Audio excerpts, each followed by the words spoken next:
ভাইয়া। হ্যাঁ আমি ছোঁয়া। আমি এই অফিসে আসার পর থেকে আপনার কলিগদের কাছ থেকে আপনার ব্যাপারে এত প্রশংসা শুনেছি, আমি তো রীতিমতো মুগ্ধ।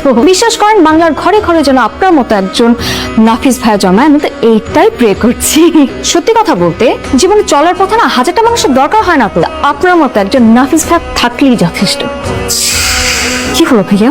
বেলুন ফুটে গেল, বেশি পাম দিলে যেটা হয় ফুটে যায়। ও আচ্ছা, তাহলে কাজের কথায় চলে আসি না।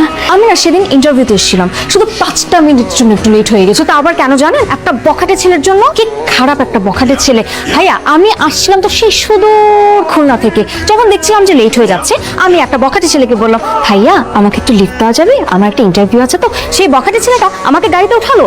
গাড়িতে উঠার পর দেখলাম যে এই ছেলের গাড়ি তো চলে না, যায় তো যায় না।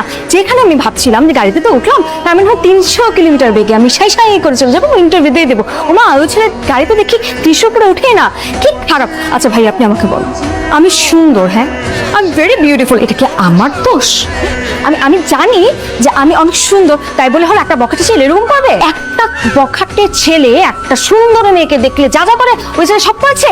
কি খারাপের খারাপ আপনি একটাবার চিন্তা করতে পারেন? ওই ছেলেকে যদি আমি একটাবার দেখি ভাইয়া, আরেকটাবার যদি সামনে পাই, ওকে যে আমি কি করব, ওকে জাস্ট আমি ধরে না এমন ভাবে একটা থ্যাংক ইউ দিতাম